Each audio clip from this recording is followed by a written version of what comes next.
wabarakatuh. Selamat pagi, salam berubah untuk Bapak Ibu semua. Yang pertama, saya ucapkan terima kasih atas ketersediaan Bapak dan Ibu guru SMP Negeri 2 Tangerang dalam kegiatan kami, yaitu diseminasi modul 1.4 tentang budaya positif. Sebelum kita mulai, marilah kita berdoa agar kegiatan diseminasi pada hari ini berjalan dengan lancar dan diberkati Allah. Untuk itu, mari kita berdoa menurut keyakinan yang kita masing-masing. Berdoa mulai.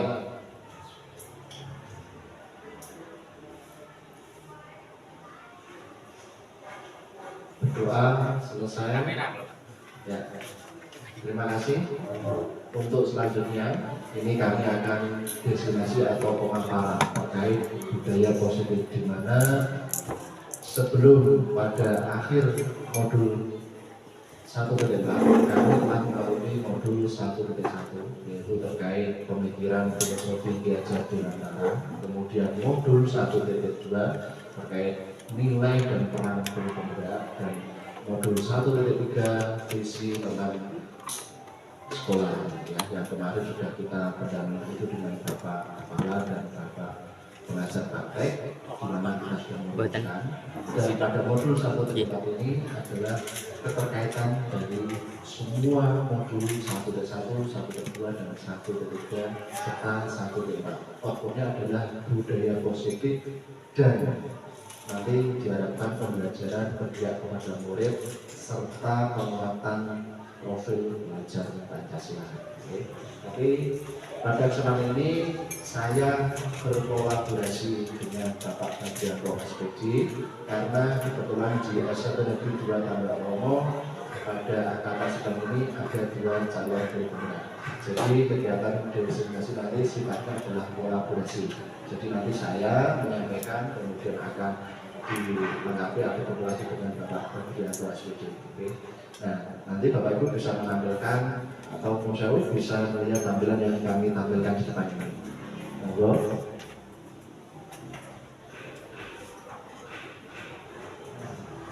Sebelum itu, untuk pengertian diseminasi sendiri, oke.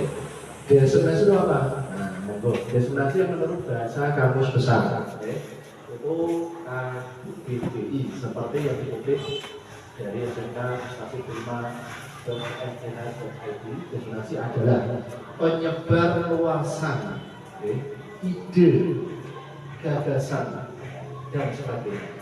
Diseminasi ini berkaitan dengan tindakan inovasi yang disusun dan disebarkan berdasarkan perencanaan dan matang melalui diskusi forum lainnya, sehingga terdapat kesepakatan untuk melaksanakan inovasi. Ya. Diharapkan nanti kami menyampaikan definisi tentang budaya positif ini, outputnya nanti setelah kita bisa dalam menerapkan budaya positif. Oke, kemudian untuk tampilan yang kedua, sebelum kita mulai kegiatan diseminasi ini, ya agak sini saja ya, biar nanti memang karena kalau duduk kurang gitu ya. Kita buat kesepakatan kelas. Oke. Kesepakatan kelas itu nanti apa yang kita sepakati untuk pelaksanaan kelas. Contohnya misalkan tidak boleh main HP, itu salah satu kesepakatan kelas pada saat kegiatan diseminasi.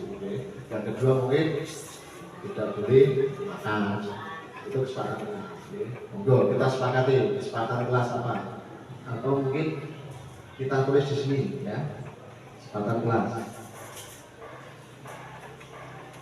Oke, untuk kesepakatan kelasnya, yang pertama tadi ya, tidak boleh main HP. Oke, itu bisa rekan kami Pak Badri untuk menyiapkan. Untuk kelas adalah tidak boleh main HP yang pertama. Kemudian yang kedua, tidak boleh sambil makan. Makan sampai nanti. Kemudian ada lagi tidak, Bapak Ibu monggo. Yang ketiga, tidak boleh ngerumpi. Terima kasih Bu. Tidak boleh ngerumpi. Bicara kegiatan diseminasi asik seperti itu ya. Tidak boleh ngerumpi, tidak boleh bicara sendiri. Kemudian tambah lagi. Tidak boleh ngantuk. Tidak boleh ngantuk, boleh tidak apa-apa. Tidak boleh ngantuk. Tidak boleh ngantuk. Tidak boleh ngantuk. Akan melakukan ya. Yang ketiga tidak boleh ngantuk, tidak boleh ngantuk, tidak boleh tersendiri dan tidak boleh yang satu tadi.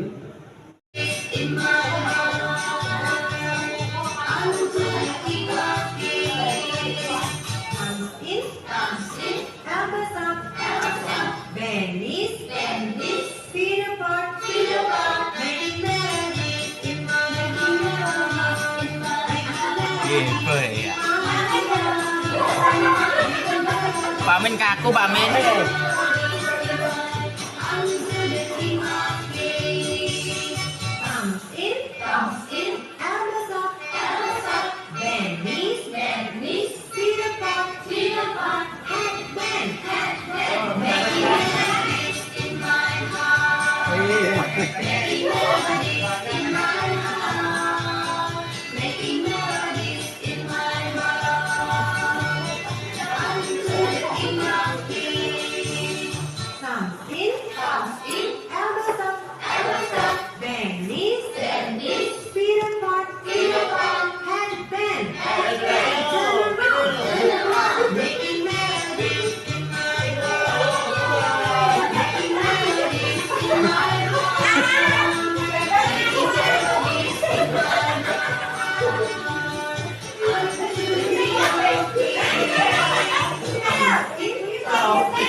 Balik loh.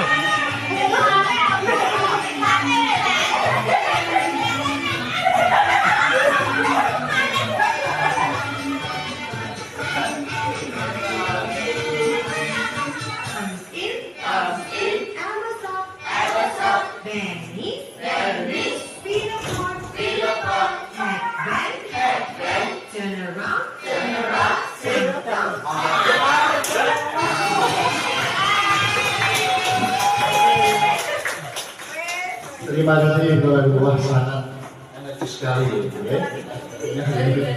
Sampai kepala saya tengah-tengah ini. Oke. Kelas berikutnya. Kemudian untuk materi selanjutnya, karena tadi saya adalah yang kedua nanti ini adalah dengan Pak Fabianto untuk kolaborasi kami untuk penyampaian terkait destinasi. Waktu dan tempat kami persilakan pada Bapak Fabianto SPD. Mohon.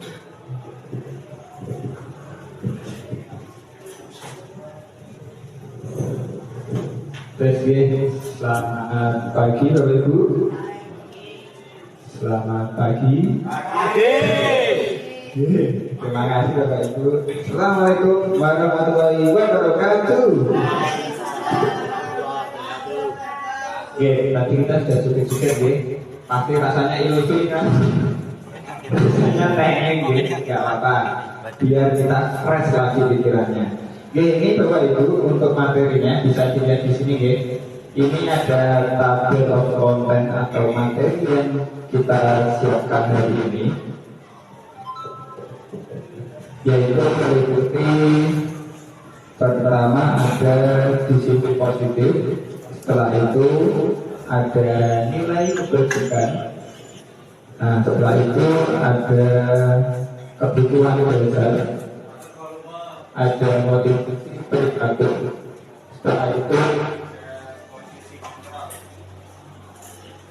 posisi kontrol ada nilai kelas dan segitiga.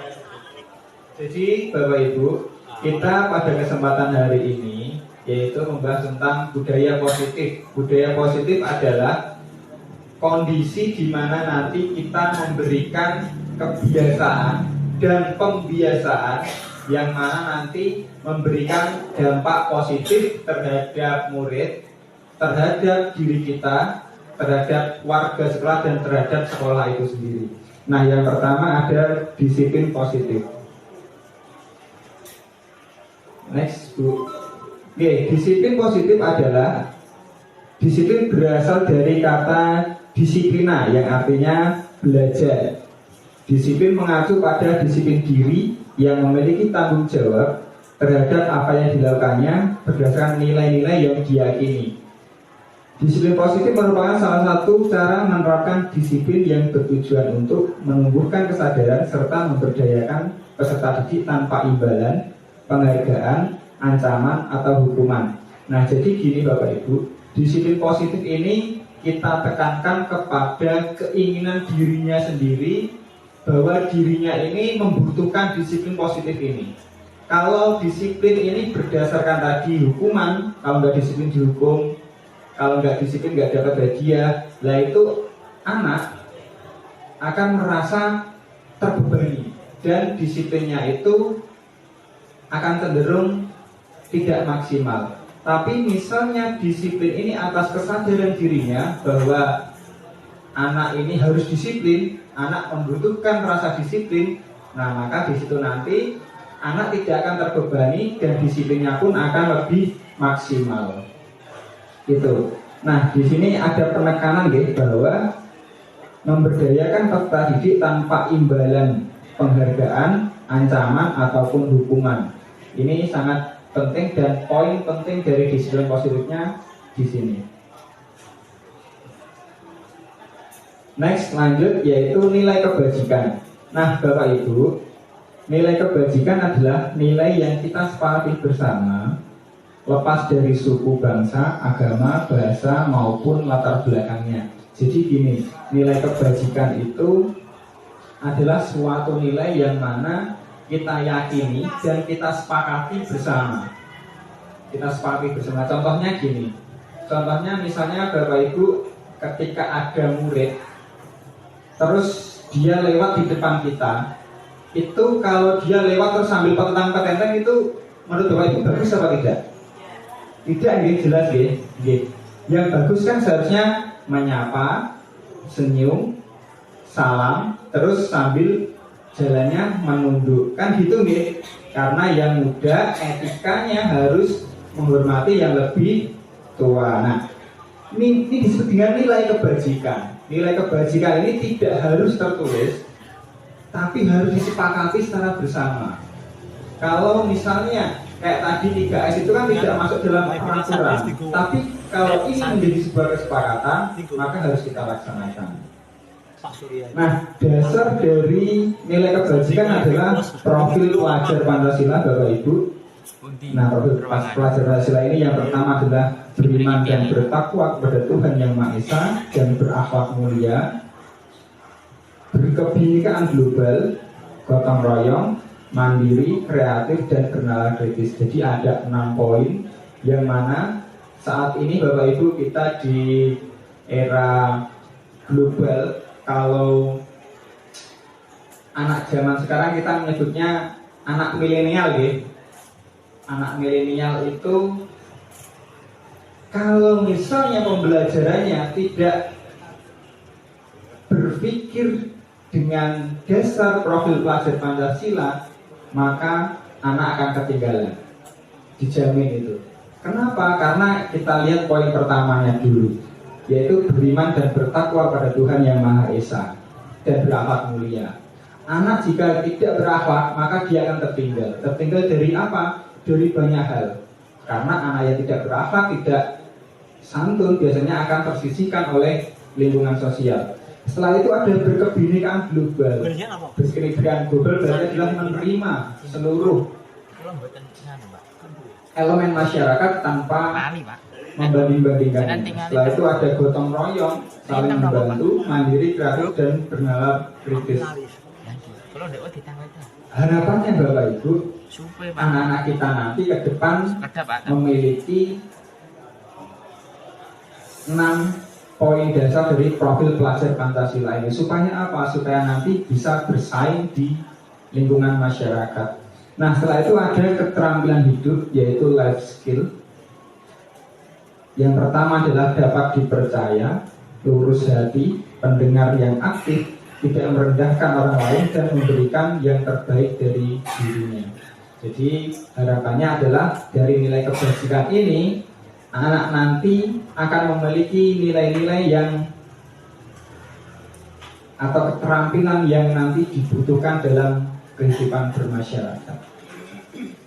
Next, Bapak Ibu, di sini ada kebutuhan dasar. Nah, ini yang paling penting. Manusia hidup itu berdasarkan atas kebutuhannya. Kita bekerja karena kita harus memenuhi kebutuhan dasar kita. Ini nomor Iya kan? Kita bekerja nyari uang untuk apa? Untuk kebutuhan makan, sandang, pangannya tadi ya, untuk kebutuhan dasar kita. Begitupun anak Bapak Ibu. Anak berperilaku di sekolah, misalnya anak terlambat, itu sebenarnya untuk memenuhi kebutuhan dasar mereka. Kebutuhan dasar apa? Nah, nanti akan kita bahas. Terus misalnya anak tidur di kelas, anak nakal di sekolah, itu sebenarnya mereka sedang mencoba memenuhi kebutuhan dasar mereka. Nah, kebutuhan dasar mereka inilah yang harus kita arahkan supaya kebutuhan dasarnya bisa diutamakan yang kebutuhan dasar yang terbaik. Nanti akan kita bahas setelah ini. Nih, kebutuhan dasar manusia adalah segala sesuatu yang kita lakukan untuk mendapatkan apa yang kita inginkan.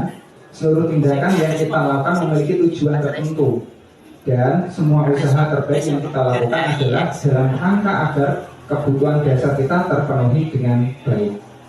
Nah, kebutuhan dasarnya ada ini Bapak Ibu, silakan dilihat, ada 5. Next. Oke. Ada 5. Yang pertama adalah bertahan hidup, kasih sayang dan rasa diterima, penguasaan, kebebasan dan kesenangan. Contohnya tadi, anak yang sering tidur, pengen tidur di kelas, kira-kira ingin memenuhi kebutuhan dasar yang nomor berapa Bapak Ibu? Coba. Yang nomor 4 atau 5 kan gitu ya. Kebebasan dan kesenangan. Dia pengen tidur kok. Dia pengen tidur di kelas. Berarti dia ingin memenuhi kebutuhan dasar dia. Yang utama adalah kebebasan. Terus dia pengen masuk sampai naik dewi, pengen masuk telat boleh, tapi tidak dihukum nilainya terbaik. Ini sebenarnya dia sedang memenuhi kebutuhan dasarnya, yaitu kebutuhan dasar nomor 4. Bahkan ketika dia malah temennya, jotosi temennya, itu sebenarnya dia sedang memenuhi kebutuhan dasarnya, yaitu kebutuhan dasar nomor 5. Nah, inilah yang harus kita rubah Bapak Ibu, bahwa kebutuhan dasar ini harus diarahkan, harus kita arahkan supaya kebutuhan dasar yang harus mereka penuhi ini tidak hanya untuk memenuhi kebebasan dan kesenangannya saja, tapi harus memenuhi 5 kebutuhan dasar dari orang lain juga. Ibaratnya hak kita untuk memenuhi kebutuhan dasar tidak boleh bersinggungan dengan hak kebutuhan dasar yang dimiliki oleh orang lain. Kita pengen senang-senang, anak pengen senang-senang, tapi juga orang lain juga pengen senang. Jadi tidak boleh saling bersinggungan, gitu. Next, setelah kebutuhan dasar ada, nah ini Bapak Ibu, ini yang sangat penting sekali, motivasi perilaku. Motivasi ini dibagi menjadi 3 Bapak Ibu. Motivasi yang paling rendah atau yang paling nilainya itu sangat rendah. Yang kedua nilainya tengah-tengah lah. Nah, yang ketiga ini nilainya ini tak terbatas. Kenapa tak terbatas? Kita akan bahas satu persatu. Yang pertama adalah satu, motivasi yang mana dilakukan untuk menghindari ketidaknyamanan atau hukuman. Jadi ketika anak melakukan sesuatu, dia termotivasi karena takut dihukum, itu nilainya paling rendah. Motivasi itu tidak akan bertahan lama. Motivasi itu hanya singkat adanya dan dia tidak akan maksimal. Contoh, anak masuk pagi karena takut hukuman saja, ini nilainya paling rendah. Misalnya nanti tidak ada hukuman, dia mesti telat terus. Misalnya anak bolos, dia takut dia nggak bolos karena dia tidak kena hukuman. Nah, nanti ketika nggak ada hukumannya, berarti anak sering bolos. Nah, ini motivasi yang terendah, sangat rendah. Nilainya paling rendah. Nah, setelah itu ada 2, ada yang kedua, ini agak mending, yaitu adalah motivasi. Dia termotivasi karena sesuatu untuk mendapatkan imbalan. Motivasi ini dikatakan di tengah-tengah karena apa? Karena dia termotivasi untuk mendapatkan penilaian orang lain. Contohnya, anak masuk pagi supaya dapat penghargaan. Anak nilainya dibuat bagus, belajar terus supaya dapat ranking, dia dapat hadiah. Nah, ini termasuk masih mending. Tapi Bapak Ibu, ada satu motivasi yang sangat hebat dan tidak ternilai, yaitu Motivasi yang ketiga adalah untuk menjadi orang yang mereka inginkan. Dia termotivasi karena dirinya sendiri, dia melakukan sesuatu bukan karena orang lain. Karena memang kesadarannya dia sendiri bahwa dia butuh, bahwa dia harus melakukan itu walaupun itu tidak ada imbalan dan tidak ada hukuman. Ibaratnya dalam pramuka adalah ikhlas bakti, bina bangsa, berbudi bahwa laksana. Ibaratnya seperti itu. Misalnya apa? Anak punya kesadaran yang tinggi dalam belajar, ini yang paling hebat. Walaupun dia tidak dapat imbalan, walaupun dia tidak dihukum, dia masih semangat belajar, menghabiskan waktunya untuk belajar. Ini yang paling hebat. Karena apa? Tidak ada nilainya.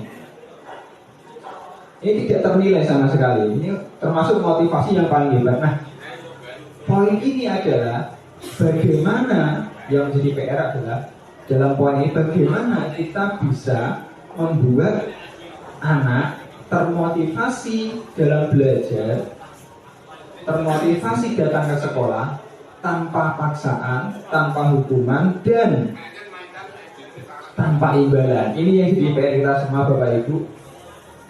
Karena apa? Karena nilai ini jika anak memiliki poin ini, saya yakin anak akan siap untuk berprestasi dan anak siap untuk bersaing di masyarakat. Walaupun ini pasti berat ya Bapak Ibu. Bahkan kita sendiri pun terkadang kita merasa melakukan sesuatu itu karena ingin dapat imbalan.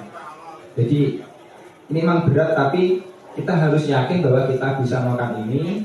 Kita nanti saling berkolaborasi. Di akhir sesi ini akan ada sesi diskusi untuk bagaimana cara kita menemukan poin-poin tertentu yang nanti kita butuhkan di sekolah ini.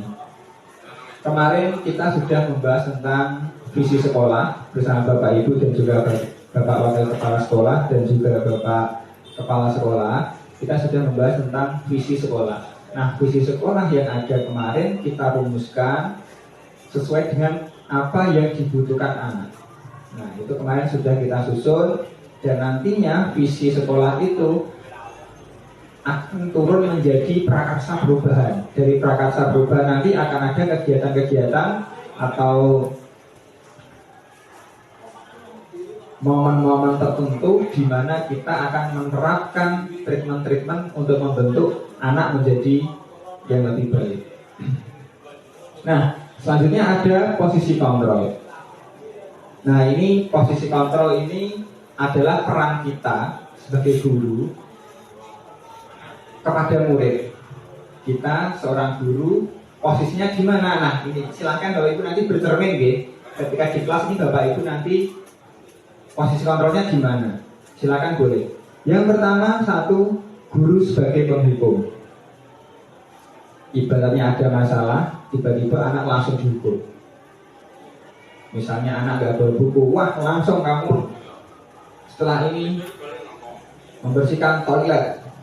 Wah, ngosok di toilet. Terus ada yang kedua, yaitu guru sebagai pembuat rasa bersalah. Wah, gara-gara kamu belajarnya nggak sungguh-sungguh, kamu tekan ngobrol, akhirnya kalah, akhirnya saya dimarahin Bapak Kepala Sekolah. Nah, itu guru sebagai pembuat rasa bersalah. Akhirnya anak merasa bersalah. Yang ketiga adalah guru sebagai teman.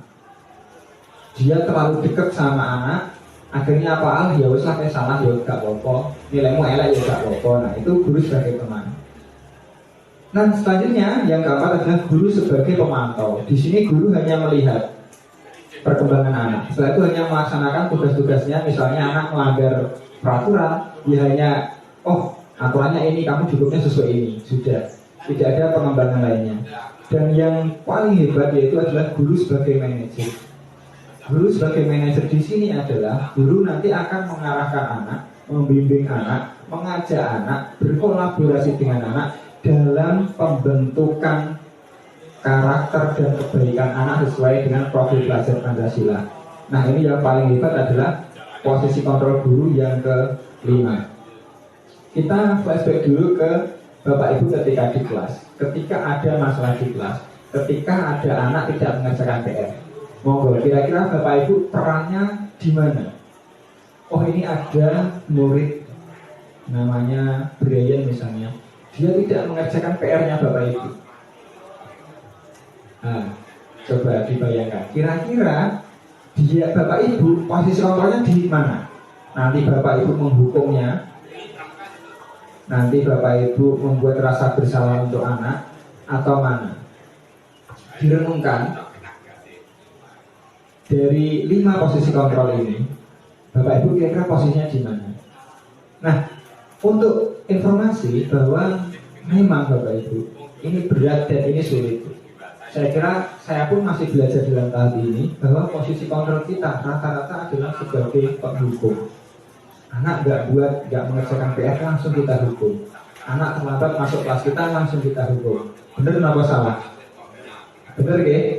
Sama. Saya pun sama. Kita sama-sama belajar tentang 5 posisi kontrol ini. Bagaimana yang seharusnya sepantasnya adalah kita sebagai guru harus di posisi kontrol seorang manajer, yaitu mengarahkan, membimbing, dan membesarkan anak, memusatkan seluruh tenaganya untuk anak, untuk perkembangan kebaikan anak.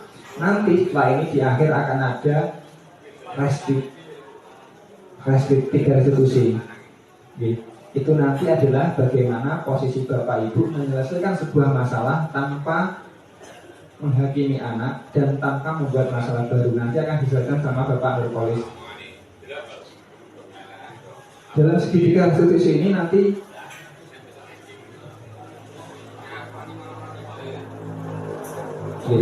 nah ini selanjutnya next ada keyakinan kelas. Setelah keyakinan kelas nanti ada segitiga restitusi. Keyakinan kelas ini biar Pak Nur, karena posisinya Pak Nur pas sekali sebagai seorang guru yang mendapatkan tugas tambahan yaitu kesiswaan. Jadi sangat pas sekali ketika membahas tentang keyakinan kelas, karena keyakinan kelas ini berhubungan dengan keyakinan kelas ini seperti peraturan tapi bukan peraturan. Jadi keyakinan kelas ini disusun dari peraturan namun dijadikan keyakinan berdasarkan kesepakatan bersama. Nah ini nanti akan dimulai dari Pak Nur. Silakan Pak Nur, nanti setelah ini dilanjutkan dengan segitiga restitusi. Setelah itu akan diskusi tentang kasus. Sekian mungkin dari saya, monggo beri ganti Pak Nur.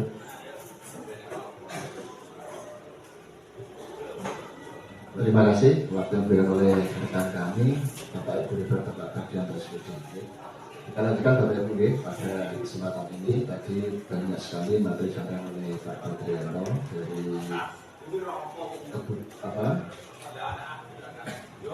disiplin positif, kemudian nilai kebajikan, kemudian ada kebutuhan dasar, ada 5, yaitu bertahan hidup, kasih sayang, kemudian penguasaan, kebebasan, dan kesenangan. Kemudian yang selanjutnya adalah motivasi perilaku. Tetapi biasanya ketika motivasi perilaku ini yang paling menekan adalah motivasi intrinsik yang berasal dari diri anak. Itu yang menguatkan anak sehingga anak bisa nanti dalam mengikuti kegiatan di sekolah itu apa yang mereka ikuti bisa sesuai dengan apa yang diharapkan dan anak bisa fokus. Kemudian posisi kontrol. Pada kesempatan ini saya akan menyampaikan terkait keyakinan kelas. Bahwasanya keyakinan kelas itu beda dengan peraturan kelas. Dimana kalau keyakinan kelas itu adalah menggali peraturan-peraturan yang diperlukan disepakati di kelas. Sifatnya dari pendekatan personal yang disepakati. Mungkin Bapak Ibu guru dengan muridnya di kelas. Contoh konkret misalkan kita sudah menyepakati keyakinan kelas, masuk tepat waktu, kemudian buang sampah harus pada tempatnya.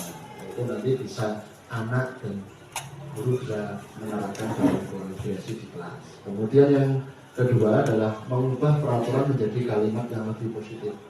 Peraturan kelas biasanya kalimatnya adalah kalimat perintah, tetapi kalau di keyakinan ini juga menjadi kalimat yang lebih positif. Kemudian yang ketiga, di dalam keyakinan kelas ini terdapat nilai kebajikan, lalu diyakini oleh murid nilai kebajikan, sehingga murid itu bisa untuk menerapkannya. Paling tidak dia merasa punya motivasi intrinsik dalam diri sendiri. Jadi bagaimana saya harus bersikap kepada Bapak Ibu guru, kemudian bagaimana saya harus menuntut ilmu di sekolah, apa yang sudah diperjuangkan orang tua saya di rumah sehingga saya bisa untuk sekolah, itu bisa tertanam dalam anak dalam sebuah nilai kebajikan.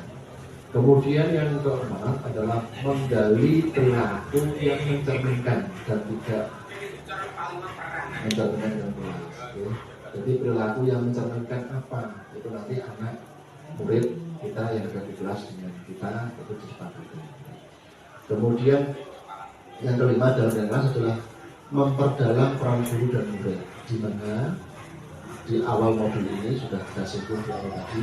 Di modul 1.1 adalah filosofi pemikiran diajar di antara, di mana filosofi itu adalah untuk meraih kemerdekaan dan keselamatan anak setinggi-tingginya dan mencapai kebahagiaan anak setinggi-tingginya dengan atau tidak melupakan kodrat alam pada anak dan kodrat alam dan kodrat lingkungan pada anak. Kemudian untuk keyakinan kelas, setelah itu ada di yang materi yang terakhir adalah segitiga restitusi. Di mana segitiga restitusi ada 3 tahapan. Tahapan yang pertama adalah menanyakan keyakinan. Nanti Bapak Ibu kita akan setelah kegiatan presentasi ini akan suatu kasus atau masalah nanti kita diskusikan bersama-sama. Menanyakan keyakinan yang pertama. Kemudian yang kedua adalah validasi tindakan salah. Yang ketiga menstabilkan identitas. Pada kesempatan ini kemarin saya dan Pak Menteri juga sudah melakukan kegiatan segitiga restitusi.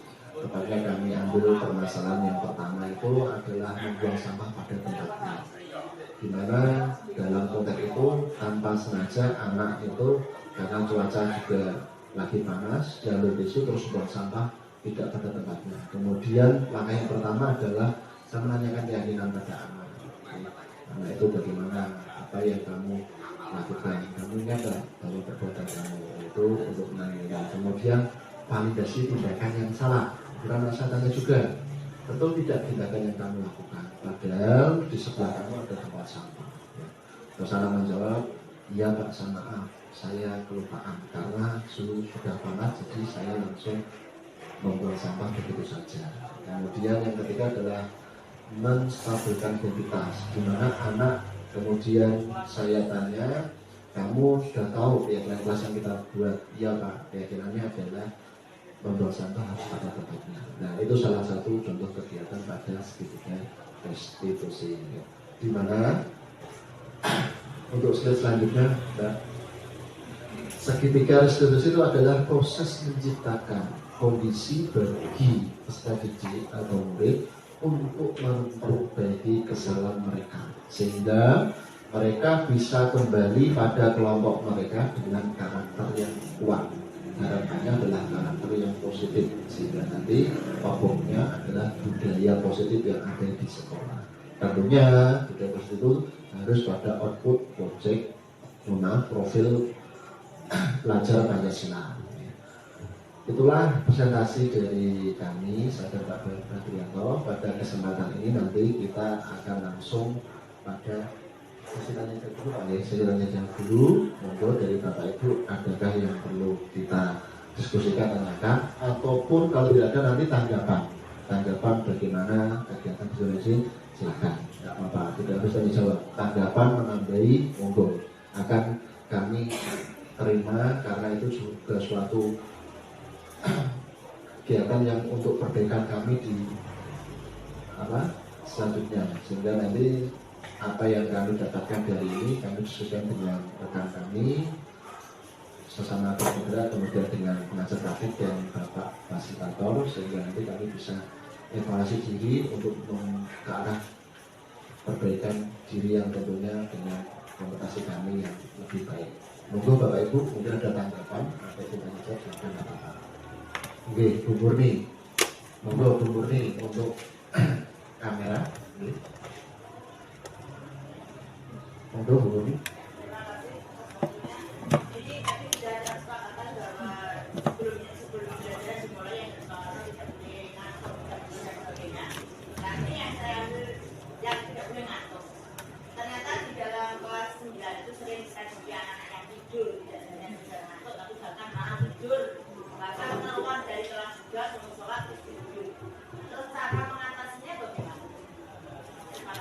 Waduh ya ngeli. Terima kasih Bu Guru. Dewi bingung. Ada yang mungkin ada satu lagi, nanti setelah itu kalau tidak ada nanti langsung kita diskusikan. Ada lagi? Silakan Bu Guru. Oke, terima kasih Pak Parmin. Monggo Pak Parmin.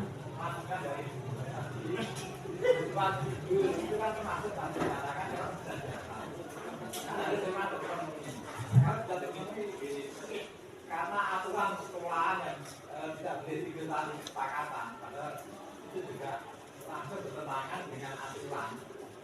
Itu bagaimana cara menyikapinya? Oke, terima kasih Pak Parmin. Dua pertanyaan Bapak Ibu dulu ya.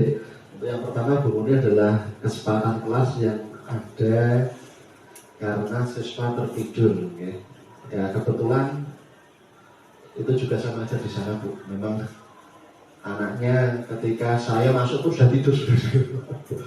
Nah, dengan keyakinan kelas mungkin menurut saya ya, itu adalah pendekatan personal Bu. Kita dekati anak, kita beri motivasi intrinsik, tetapi sebelum itu memang saya suruh untuk keluar dulu, harus cuci muka dulu, karena kalau masih tidur saya bangunkan nanti tidur lagi, dan itu saya harus cuci muka dulu semua fresh, baru nanti kita lakukan pendekatan intrinsik Bu. Misalkan dengan sentuhan-sentuhan kalimat yang bisa anak itu tersentuh dalam hati. Salah satu konkret saya gunakan seperti itu, Mas. Kebetulan tuh ketika saya ngajar ada Bu namanya Ubedillah. Itu saya panggil, Mas. Iya Pak. Sudah bangun? Sudah cuci muka? Sabar Pak. Sekarang saya tanya, kamu di sini mau cari ilmu atau mau tidur? Mau cari ilmu Pak. Kalau saya cari ilmu, kamu harus komitmen dengan saya. Saya juga mengajarkan ilmu, kamu harus menerima. Dan konsekuen kamu harus tidak boleh tidur. Minimal kamu memperhatikan ilmu yang saya berikan. Mungkin itu Bu untuk gambarannya. Mungkin dari Pak Badri ada menambahkan untuk problem dari yang kelas itu. Yang Pak Moni satu dulu ya. Ini yang Bu Moni dulu. Monggo Pak Badri.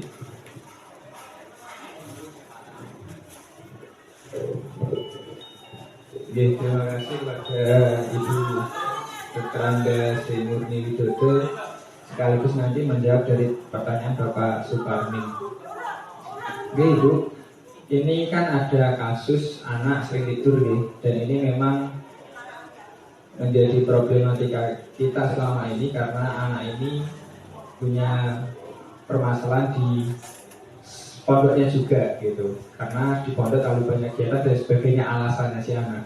Nah, dari sini dalam guru penggerak kita ada teknik yang disebut dengan segitiga restitusi tadi.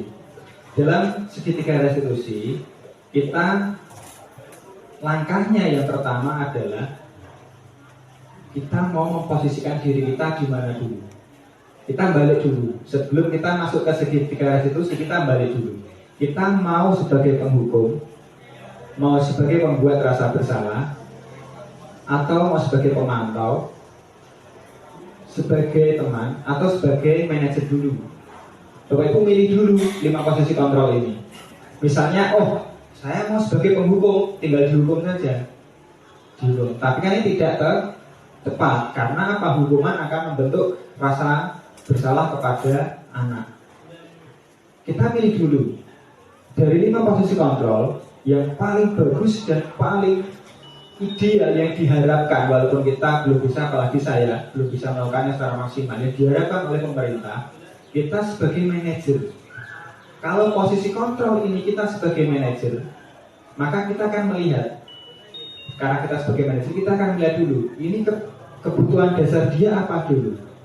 Dia tidur itu kebutuhan dasar dia apa? Oh, ternyata untuk memenuhi kebutuhan dia untuk senang misalnya, karena dia di sekolah, di pondok mungkin dia budrek, terus dia lelah, dia mau memenuhi kebutuhan dasar dia, kesenangannya, yaitu dengan dia tidur dia menjadi bahagia dan pikirannya rileks dan sebagainya. Kita cek itu dulu. Pertama posisi kontrol kita di mana dulu, setelah itu kita lihat kebutuhan dia apa. Setelah itu baru kita bisa menerapkan yang namanya segitiga restitusi. Dalam tahapan segitiga restitusi itu ada 3. Yang pertama adalah menstabilkan identitas. Kata kunci dari menstabilkan identitas adalah, oke, nggak apa-apa kamu salah, sekali dua kali nggak apa-apa. Pak Badri memahami, tapi kalau kamu salah tiap hari maka itu tidak tepat. Nah ini kalimat kunci dalam menstabilkan identitas. Setelah itu yang kedua adalah memvalidasi tindakan. Bener nggak sih kamu tadi tidur? Oh iya, tidurmu dari jam berapa sampai jam berapa? Kenapa kamu tidur? Masalahnya apa? Oh kamu di sekolah kenapa? Oh kamu di pondok kenapa? Latar belakangnya kita cari dulu, akar permasalahannya. Setelah itu kita tanyakan keyakinan. Nah ini sambil di bagian snack dulu. Untuk alhamdulillah ini alhamdulillah kita menyiapkan snack ini agak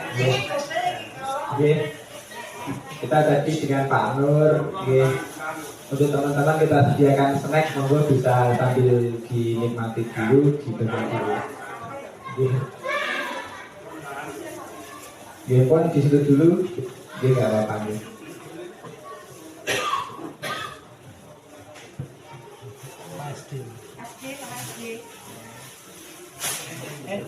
Kesoten ki lho. Lora kok Pak Kolis iki, Mang. Tak kira. Sampun. Itu kan duduk, Mas. Dereng kita tunggu dulu sampai selesai kali ini.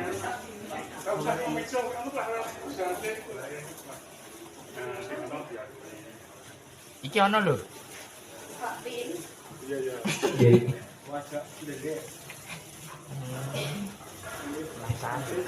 Sampun. Makasih. Sampun dereng. Sampun siap lanjut materi dereng. Oke kita kasih kesempatan dulu.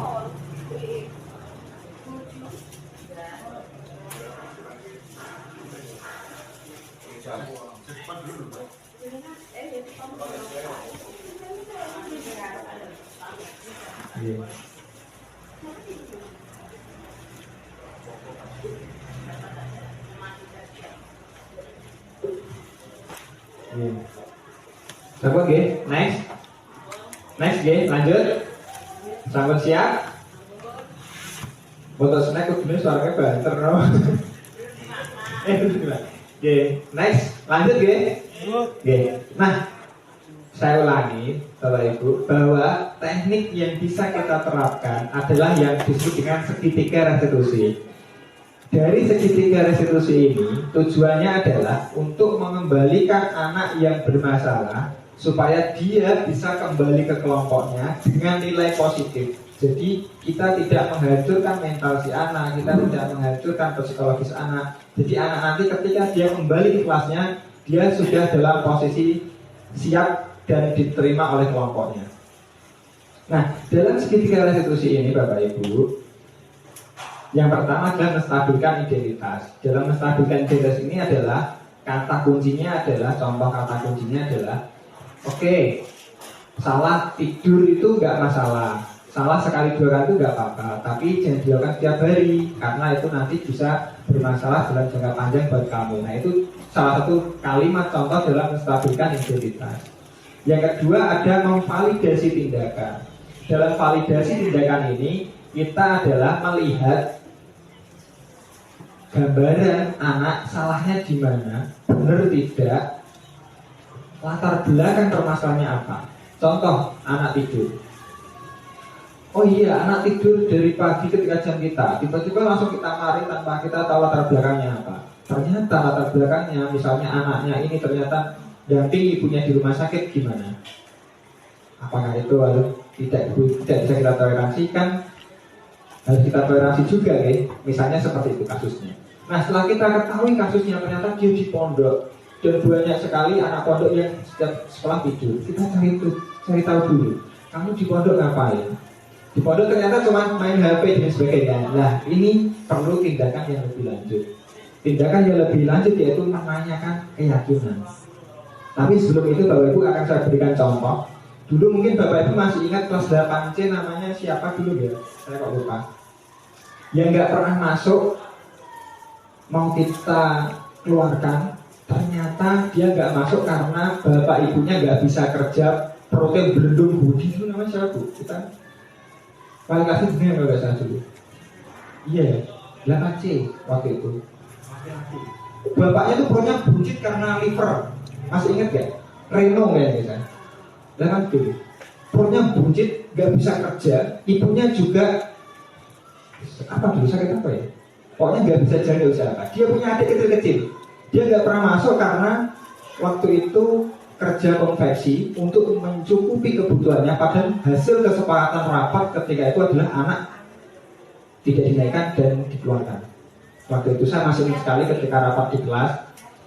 Nah, padahal saya sudah kunjungan ke saya dan sebagainya, anaknya ternyata tidak masuk karena mencoba mencukupi kebutuhan keluarganya. Bapaknya tuh liver gak bisa gerak, dan istilahnya antara hidup dan mati waktu itu. Saya nggak tahu sekarang gimana karena anaknya ternyata tetap nggak mau melanjutkan karena sudah terlanjur malu dan lain sebagainya terhadap temannya waktu itu karena dia tidak naik kelas. Dia mau sekali lagi terus dia nggak mau. Itu Reno nggak salah.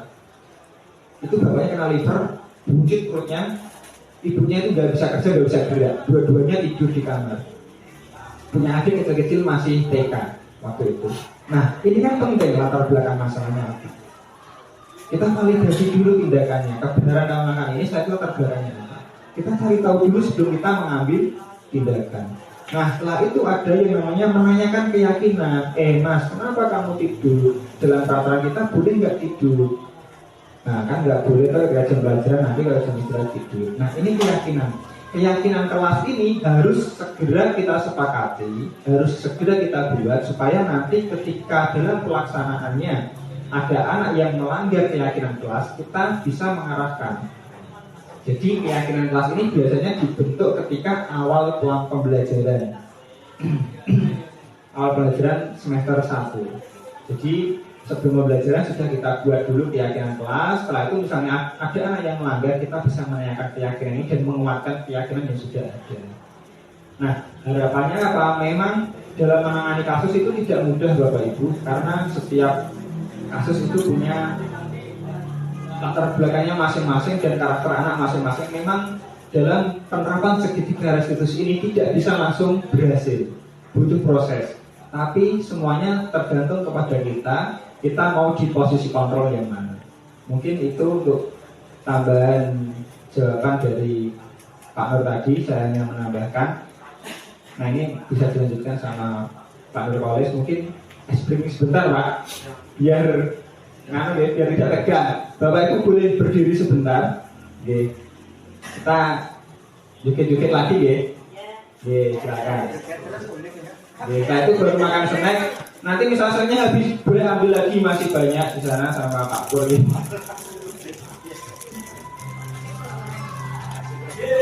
Nah, silakan semuanya boleh berdiri. Peregangan ya.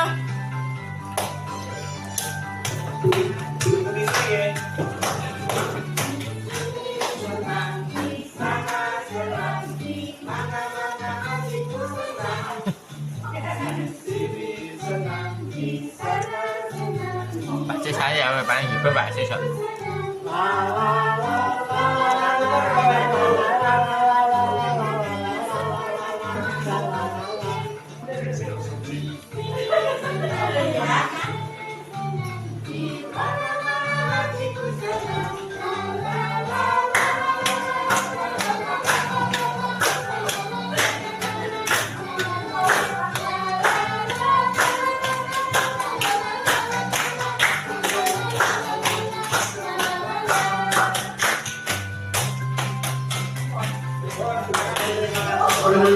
Dulu, lanjut dulu, Pak Nur bisa dilanjut. Sambil makan nggak apa-apa Mas, sambil ada menikmati snack yang sudah kami siapkan. Kemudian untuk sambil itu kami juga akan coba untuk menjawab ya, atau memberikan gambaran terkait dari apa yang dilakukan Pak Suparman tadi, kebutuhan dasar siswa tidur, di mana kebutuhan siswa tidur dalam kebutuhan dasar ada 5 ya. Yang pertama, tidur itu adalah kesenangan dan kebebasan. Tetapi dimanapun itu tadi sudah disinggung banyak oleh rekan kami Bapak Badrianto, yang namanya kita di dalam sekolah adalah menuntut ilmu, sesuai itu belajar. tidur itu ada saatnya. Tidur itu ada bisa dilakukan di kegiatan di luar sekolah, misalkan tidak di rumah. Ya. Nah, secara garis besar memang itu juga tantangan kita bersama ya, untuk mensikapi perilaku anak yang memang perlu perhatian khusus, dan saya kira juga tidak hanya di satu kelas media juga, tetapi ada beberapa kelas lain yang juga seperti itu. Nah, faktor yang utama tadi sudah disinggung oleh rekan kami Pak Badrianto, bahwasanya melaksanakan segitiga restitusi. Mungkin betul kalau kita di sekolah sudah sesuai dengan apa yang kita sampaikan, menyampaikan ilmu, tetapi di luar sekolah mungkin anak yang kegiatannya tidak teratur, bisa jadi dia mungkin begadang terlalu malam ataupun kegiatan pondok itu yang sangat padat. Nah, itu nanti bisa kita untuk diskusikan, dan langkah untuk mensikapi bisa kita nanti koordinasi dengan Bapak Kepala, kemudian untuk perwakilan pondok bisa kita undang ke sekolah atau bisa kita panggil bagaimana untuk mencari solusi anak seperti ini. Saya kira juga karena anak kita di sekolah itu jam 7 sampai jam 2, selebihnya ada di rumah dan di pondok, biar nanti kegiatan mereka di pondok itu seperti apa, ya, nanti kita diskusikan. Kalau memang hanya sampai jam 8 berarti anak harus istirahat full, tetapi kalau anak istirahat berarti anak melakukan kegiatan yang bukan di luar pondok. Nah, itu nanti bisa kita cari solusinya dengan diskusi pengurus pondok, kemudian di anak tadi sudah kita laksanakan dengan segitiga restitusi, yaitu menanyakan aktivitas, validasi tindakan salah, dan menanyakan keyakinan yang sudah kita dan kelas yang sudah kita sepakati dengan murid. Ya.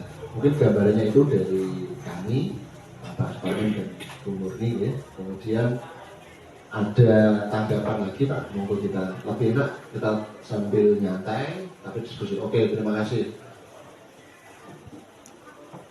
Oke, ini Pak Sina mau tanya? Oh iya. Aman. Oh, oke, udah ada tanya. Kalau ke belakang enggak apa-apa Pak. Enggak usah takut-takut. Mungkin ada tanggapan lagi, kita diskusi atau pertanyaan lain, monggo, enggak apa-apa. Itu harus terkait dengan materi kami, mungkin dengan kondisi budaya di sekolah. Pak Sri, monggo Pak Sri. Terima kasih. Ini ada pertanyaan Pak, bagaimana solusinya kalau anak tidak mengerjakan PR, hukuman yang paling tepat untuk sekarang itu apa? Oke, terima kasih Pak Sri. Pertanyaan adalah anak yang tidak mengerjakan PR dan tugas guru, hukumannya dengan sisi dengan apa yang kami sampaikan, kebutuhan dasar, kemudian fungsi kontrol, bagaimana solusi untuk memberikan anak efek jerah Pak ini. Terima kasih. Mungkin ada yang lain sebelum kami jawab? Kalau tidak ada, okay, langsung saja dari pertanyaannya tadi. Apa Pak? Monggo tidak apa-apa. Oke, terima kasih. Bagaimana solusinya? Kita sering menjumpai bahwa kegiatan selama ini kita masih banyak melihat yang kita yang terlambat. Padahal di sisi lain kita punya aturan untuk bagaimana mendidik anak. Padahal itu jadi dikaitkan dengan kebutuhan dasar anak adalah untuk mendapatkan lebih dasar. Dan ini solusi yang terbaik untuk mengatasi dari kebiasaan anak yang terlambat itu seperti apa? Oke, terima kasih Pak Bambang ya. Pertanyaannya adalah bagaimana solusi kebutuhan dasar anak, karena memang kita juga masalah kita bersama ya, anak itu sering terlambat ya, sekali padahal sudah disampaikan berkali bahwa kita masuk jam 7 itu anak kadang ada yang terlambat ya. Mungkin dari rekan kami Pak Bagi itu menjawab dulu, tidak apa-apa. Oke, terima kasih. Untuk saya coba dengan pertanyaan dari Bapak Srianto, solusi anak yang tidak menjalankan PR ya, dan hukuman apa yang pas Pak. Ini juga pengalaman pribadi saya Pak. Dulu saya jadi murid juga seperti itu Pak Sri. Ini sambil mengulas ataupun kembali ke masa lalu saya dulu waktu di menempuh ilmu ya, waktu di SMP itu sudah sudah melakukan kesalahan itu Pak, di SMA juga. Tetapi kadang memang dari anak itu kebutuhan dasarnya ada macam-macam Pak. Yang kepengen dia merasa bebas dari semua tugas, kemudian senang ikut-ikut temannya Pak, karena lingkungan klasikal juga pengaruh. Tetapi untuk solusi yang tidak mengerjakan PR, pengalaman saya pribadi itu Pak, itu pernah saya disuruh mengganti Pak, menulis sampai 100 kali Pak. Dan efek karambolnya juga, saya juga jera Pak. Itu pengalaman saya pribadi, menjadi seorang murid Pak. Sama sehingga itu guru matematika saya itu, Bu Erneng kalau saya tidak lupa ya. Karena soalnya 10 jadi 100 Pak. Jadi bahkan 1000 karena saya harus mengulang sampai 100 kali. Dan itu juga bisa saya sempat lebih baik saya kerjakan apa adanya daripada saya kata buku Pak. Mungkin dalam solusi ini untuk efek jerahnya adalah mengganti berlipat ganda.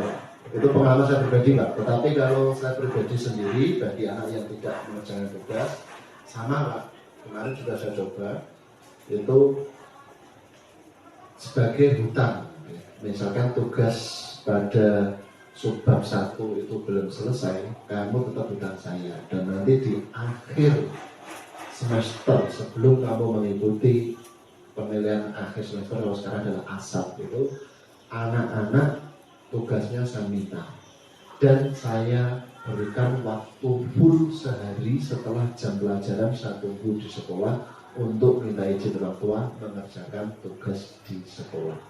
Dan efeknya juga anak ada yang takut, ada yang tidak Pak. Tapi mungkin 1-2 anak yang perlu peran khusus, yang memang perlu penghargaan, kepengen saya dihargai. Ini loh saya itu ada 1-2 yang memang agak masih melakukan kesalahan.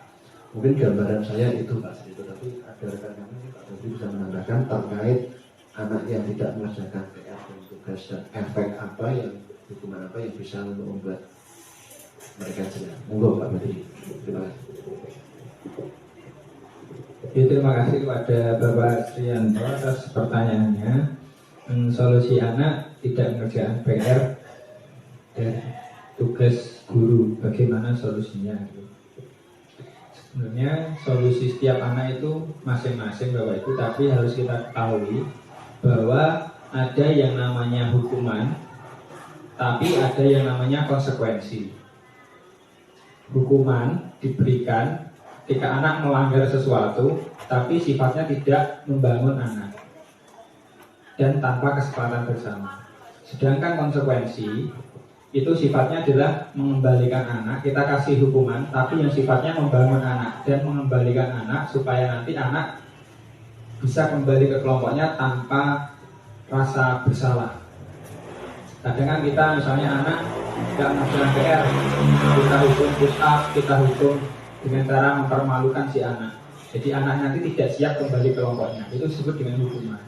Tapi konsekuensi misalnya, oh dia tidak mengerjakan, konsekuensinya dia harus mengerjakannya 2 kali lipat seperti awal tadi, misalnya nulis berapa lembar buku. Nah, itu disebut dengan konsekuensi. Sebenarnya Bapak Ibu, dalam penerapan konsekuensi dan hukuman, pasti kita sebenarnya tetap milih konsekuensi gitu, daripada hukuman gitu. Karena kan kita pendidikan dalam mendidik anak kan tetap inginnya menjadikan anak yang terbaik kan gitu gitu. Gak mungkin kita pengen wah anak salah tak tahu isan sudah tak hukum isan tak permalukan isan, kan tidak seperti itu kan ya. Kita sepakati dulu bahwa tujuan kita mendidik adalah untuk membangun anak supaya menjadi yang terbaik kan gitu gitu. Nah makanya kita pilih konsekuensi saja daripada hukuman dalam memberikan efek jerah terhadap si anak. Nah konsekuensi ini Bapak Ibu sebenarnya dalam penerapannya itu langkahnya masing-masing dan tidak harus sama. Misalnya tadi disuruh dia tidak mengerjakan PR, disuruh untuk menulis beberapa kali, mengulang lagi misalnya sebelumnya dan lain sebagainya.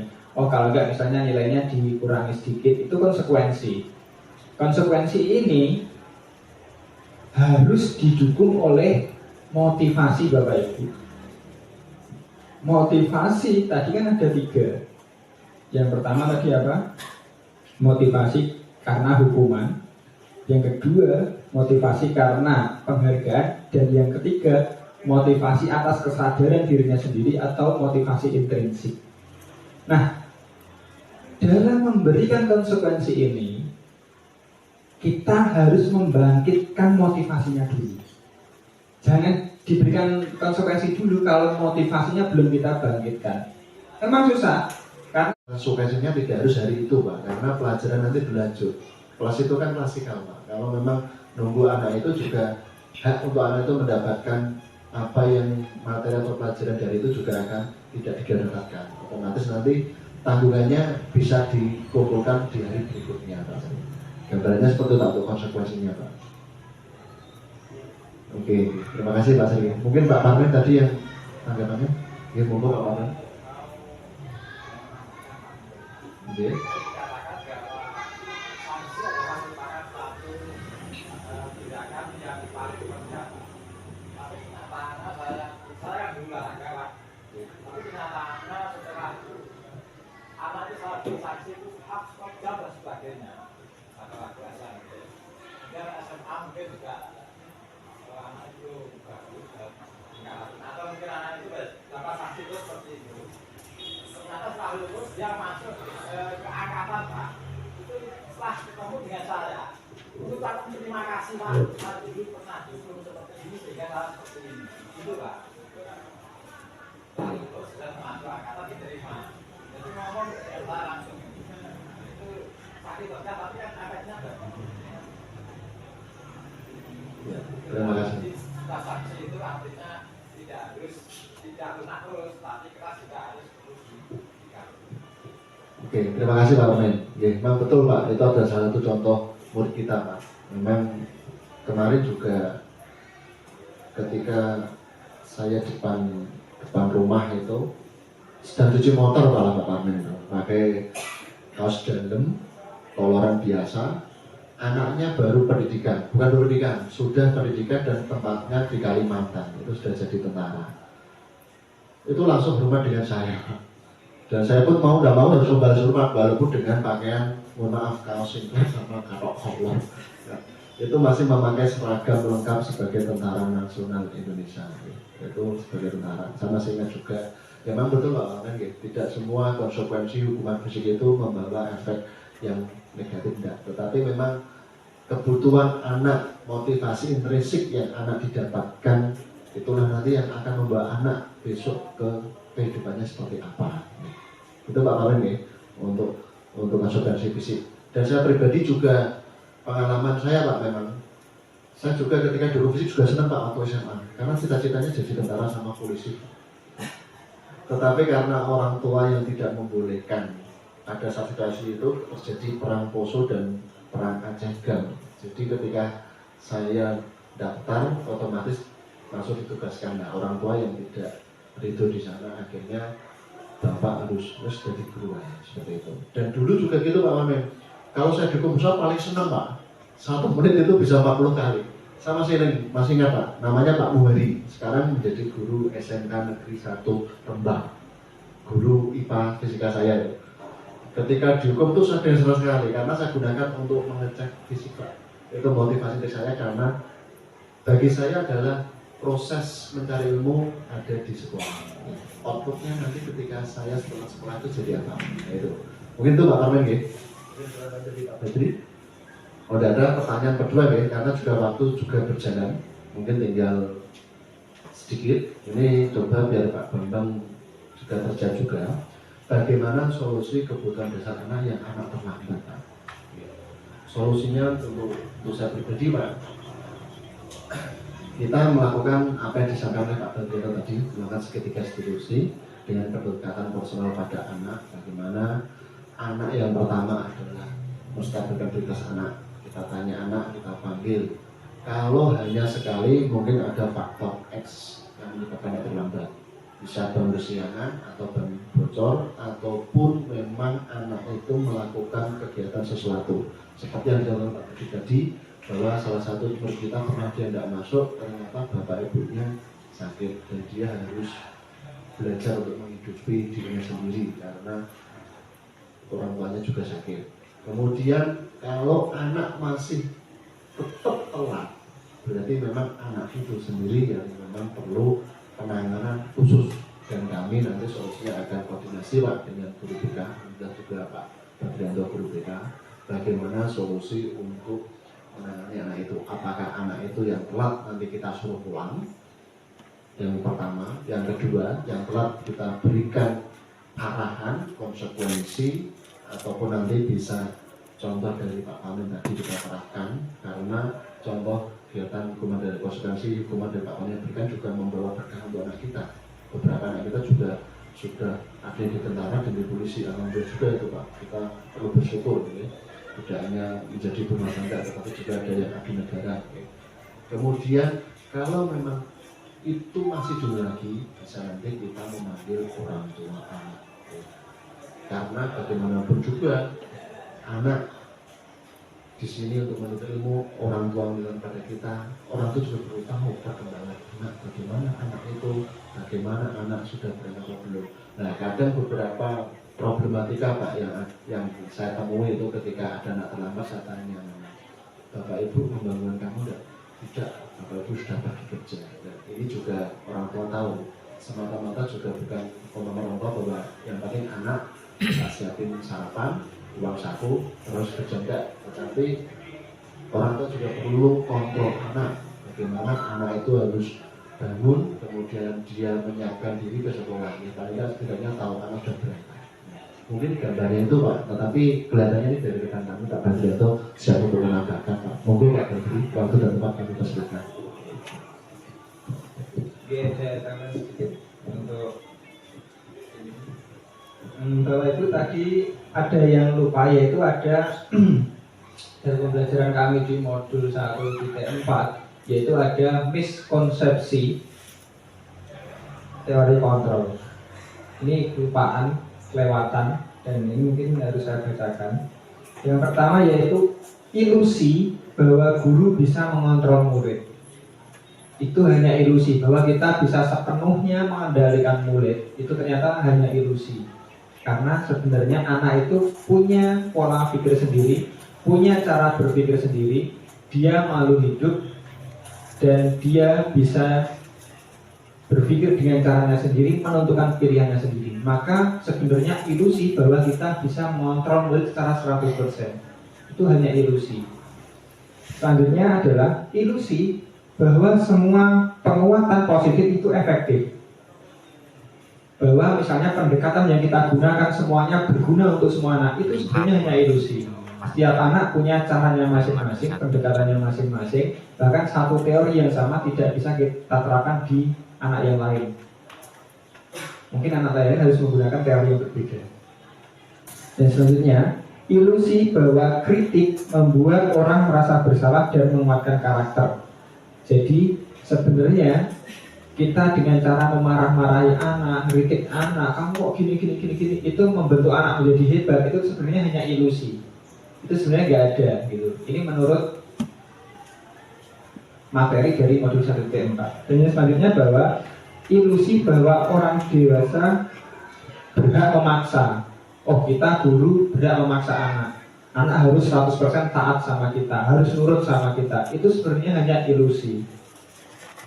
Kenapa? Karena anak punya pola pikir sendiri, anak punya gaya pikir sendiri, dan tugas kita sesuai dengan filosofi Ki Hajar Dewantara adalah seluruh pendidikan adalah untuk murid, untuk membuat kebahagiaan murid setinggi-tingginya. Itu. Bahkan ada istilah menghamba kepada murid. Nanti menghamba kepada murid ini akan panjang sekali. Bapak Ibu mesti ada, wah masuk kita guru kok menghamba kepada murid. Banyak sekali kemarin yang seperti itu. Tapi setelah nanti tahu bahwa menghamba ini adalah sebuah kalimat dalam tanda petik yang memang seharusnya pendidikan itu berpusat kepada murid, itu nanti Bapak Ibu akan paham bahwa hakikat dari menghamba itu seperti apa. Tapi akan panjang sekali ini. Nah, untuk menjawab tadi atau menegaskan, sebenarnya Bapak Suparman tadi ketika olahraga menghukum anak itu sebenarnya konsekuensi, bukan hukuman. Itu disebut dengan konsekuensi. Hukuman sesuatu yang tidak berkaitan, Misalnya anak nggak mengerjakan PR terus disuruh membersihkan kloset, itu hukuman. Tapi misalnya jam olahraga anak disuruh push up, lari misalnya, itu ternyata disebut dengan konsekuensi. Kemarin masuk dalam soal, itu masuk dalam soal bahwa itu disebut dengan konsekuensi, Pak Min. Itu bukan hukuman dan itu bisa dilakukan. Kecuali di jam olahraga. Tapi jam matematika misalnya anak terus suruh push up, itu disebut dengan hukuman. Itu kemarin sempat juga membingungkan, tapi ternyata dalam modul 1.4 itu disebut dengan konsekuensi. Ketika di jam olahraga anak terlambat, misalnya anak tidak mengerjakan tugas terus disuruh lari lapangan, disuruh push up, itu ternyata masuknya konsekuensi bukan hukuman. Itu. Terus tentang pertanyaannya dari Pak Bambang tentang solusi anak kita, solusi anak terlambat. Memang anak terlambat ini menjadi PR bersama, walaupun jamnya diganti jam 8 pun jam masuknya mesti aja ada yang terlambat. Dia betul gitu. Itu sudah pernah kita coba kan kemarin. Jamnya kita ambilkan jam 7.4, apanya jam 7, tapi masih ada anak yang terlambat. Masuknya jam 6.45, ya juga masih ada anak yang terlambat. Permasalahannya sebenarnya kompleks. Tidak hanya 1-2 bisa selesai, tidak, itu kompleks. Harus ada kolaborasi antara satu murid dengan guru, guru dengan orang tua. Ini harus ada kolaborasi seperti yang kita dengan Pak Nur tadi, bahwa harus ada kolaborasi. Kalau nggak ada kolaborasi, nggak akan berhasil. Nah, ini memang menjadi tugas yang berat untuk guru BK, karena memang kemarin ini saya buka saja, kemarin saya sudah manggil dari pengurus pondok. Bahkan orang tuanya saya panggil. Itu tidak hanya sekali, 2 kali Bapak Ibu. Yang pertama yang datang pengurus biasa, yang kedua yang datang pengurus inti, dia juga bagian penghukum di sana, istilahnya kesiswaan lah. Itu 2 kali ke sini berbeda. Saya panggil ke sini nggak ada solusi. Saya panggil orang tuanya, ya saya nggak bisa mantau Pak, karena yang mantau pondok, saya harus gimana? Bayangkan ya Pak. Yang pondok bilangnya saya sudah berusaha Pak, tapi nggak ada solusi. Tidak butuh kemarin, makanya kemarin sempat keluar mau dikeluarkan. Tapi kalau misalnya dikeluarkan kabeh dikeluarkan kan jadi masalah. Kalau misalnya wong 6 wong 7 kan jadi masalah nanti. Nek wong 1 ngono gak masalah kan. Tapi wong pondok wong 6 dikeluarkan semua, coba gimana? Viral ya. Itu sudah ada tindakan. Rekaman datanya sudah ada. Sudah dipanggil. Tapi memang dari pondoknya, mohon maaf, kolaborasi dari pondoknya kurang maksimal. Kenapa kurang maksimal? Karena waktu itu solusinya adalah anak berangkat bareng satu kol kan nggak muat. Dibuat kita coba rubah yang laki-laki biar lebih pagi, yang perempuan biar agak yang kedua, kloter kedua. Tapi itu pondok nggak mau, nggak bisa Pak, ya harus pagi, yang putri. Dan terus gimana solusinya? Nggak ketemu solusi. Banyak yes Pak, pokoknya nanti sampai pondok biar saya kasih tahu dan sebagainya. Nggak ada solusi ya. Efeknya tetap masih terlambat. Coba bayangkan Bapak Ibu gimana. Itu sudah 2 kali saya panggil, orang tuanya juga sudah saya panggil. Orang tuanya tapi tidak semua, hanya beberapa yang bermasalah inti. Contoh seperti kelas 9D itu Yusron, saya panggil orang tuanya. Terus kelas 8 itu siapa? Yang inti-inti saja yang dia suka buat masalah. Terus sama ini lagi kelas 9D,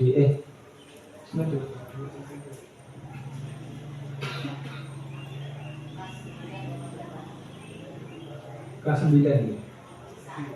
Bukan yang berarti cengkering Adi. Ini dipanggil. Dan tidak ada solusi. Coba gimana coba? Bapak ibunya nggak bisa ngasih solusi karena sudah dipasarkan ke pondok. Di pondok mau nyari alternatif, fasilitasnya nggak ada. Nah, ini memang PR bersama dan ini harus ada kolaborasi tidak hanya sekolah, tidak hanya siswa, tapi juga dari pondok.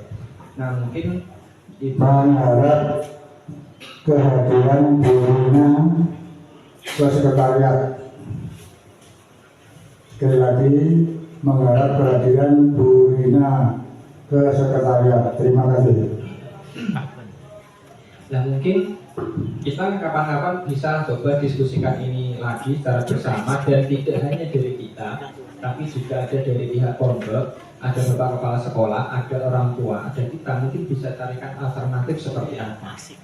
Karena kalau seperti kemarin tetap tidak ada solusi. Aneh kan? Nah ini memang aneh, tapi ini fakta dan ini harus coba kita kolaborasi. Misalnya bisa gitu, tapi sepertinya sulit, tapi coba kita pikir bersama nanti solusinya seperti apa.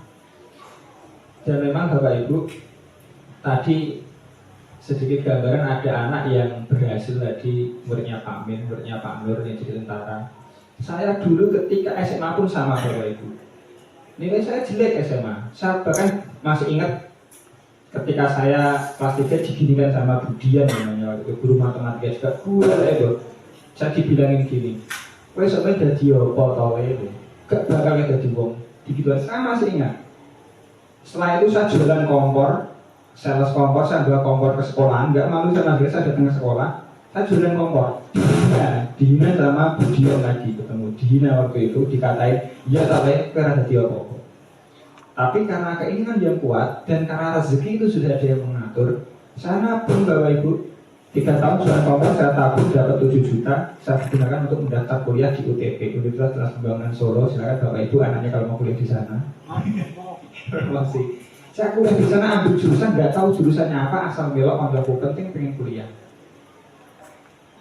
Bener, saya nggak tak rencanakan kuliah itu. Saya pengen kuliah gimana saja, sampai saya kuliah, melukau jauh nggak ngerti jurusannya apa. Bila jurusannya BK, tapi setelah saya kuliah Bapak Ibu, boleh ditanya ya mungkin yang putranya atau kakaknya kuliah di UTP angkatan 2013 sampai 2017, semuanya mesti kenal saya. Saya mahasiswa berprestasi, bisa dicek datanya masih ada, sertifikatnya masih ada. Beasiswa full semester 2 sampai semester 7. Jadi mahasiswa, mohon maaf, jadi presiden mahasiswa ketika itu terpilih jadi duta promosi kampus, ketua HMPBK, ketua senat di atas fakultas, di atas prodi itu fakultas. Dan bahkan saya ketika itu lulusan terbaik dan kumlot nomor 7 se-universitas. Masuk TV, ada videonya. Saya dipanggil menteri, ada videonya. Saya ketemu dengan wali kota, ada videonya. Ada semua videonya. Saya SMA mati-matian sama Budian, tapi saya coba buktikan, tapi bukan Budian ini, di sana. Gue saya minta ampun. Tapi saya mencoba membuktikan bahwa setiap anak hakikatnya itu bisa berubah, gitu. Nah, jadi rezeki itu memang bukan dari gurunya, dari Tuhan Yang Maha Esa. Makanya tugas kita sebagai seorang guru hanya mengasih tahu aja, membimbing aja, ini loh jalan. Nah, makanya tadi ada istilah bahwa ilusi bahwa guru itu bisa mengontrol murid 100% itu hanya ilusi. Bahwa sebenarnya anak itu sudah punya jalannya sendiri, sudah punya kodratnya sendiri, sudah punya garis-garisnya sendiri sesuai dengan kodrat alam dan kodrat zaman. Itulah filosofi dari Ki Hajar Dewantara. Terima kasih untuk Bapak Ibu semua atas partisipasinya. Ini mungkin waktunya sudah habis Pak. Refleksi. Kita lanjut ke tahap refleksi. Mungkin Bapak Ibu bisa memberikan tambahan tentang kegiatan ini, bisa memberikan saran tentang kegiatan ini, tentang apa yang kita sampaikan mungkin kurang maksimal dan lain sebagainya. Ini ada sesi refleksi, silakan Bapak Ibu, terutama Bapak Wakil Kepala Sekolah nih, Bapak Margono, perwakilan mungkin bisa memberikan pendapatnya. Terima kasih. Dipersilakan kepada Bapak Margono, SPD PKN.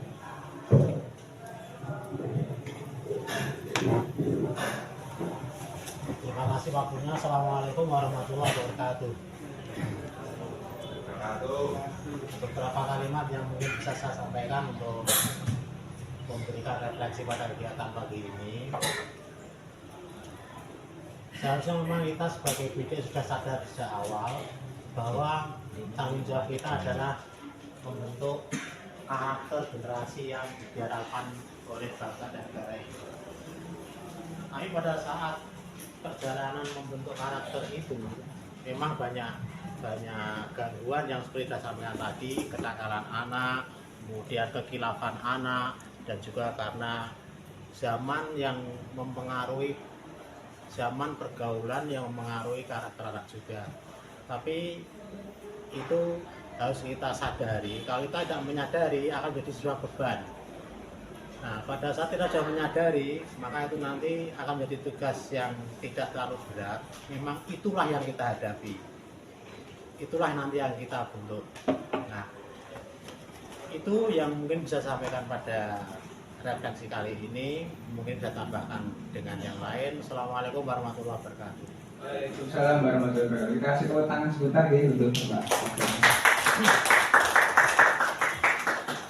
Mungkin ada lagi refleksi dari Pak Aris, Pak Bambang, Bu Murni, Bu Intan, Bapak Suparmin, Bapak Srianto, Bu Eti, dan Bapak Ibu guru yang lain. Monggo silakan, masih ada kesempatan untuk memberikan refleksi atau masukan terhadap kegiatan ini supaya nanti kegiatan kedepannya bisa lebih baik. Monggo, ada. Bu Murni, monggo silakan Bu Murni. Oke, cukup. Terima kasih ya. Bapak Ibu, kalau begitu karena juga sudah refleksi dan tidak ada yang menambahkan lagi, maka kita akhiri saja Bapak Ibu ya. Oke. Nanti sebelum kita akhiri, mau nanti foto bersama, foto bersama untuk kegiatan donasi. Pak Nardi, model sekretariat Pak. Oke. Nah, dengan mengucap alhamdulillah, maka kegiatan diseminasi budaya positif pada aksi nyata modul 1.4 yang telah dipaparkan oleh saya Nurholis dan Pak Badrianto kita akhiri. Alhamdulillahirabbil alamin. Terima kasih tepuk tangannya. Kemudian terakhir, salam untuk guru ibadah SMP Mediator 2 Tambaromo. Assalamualaikum warahmatullahi wabarakatuh. Waalaikumsalam warahmatullahi wabarakatuh.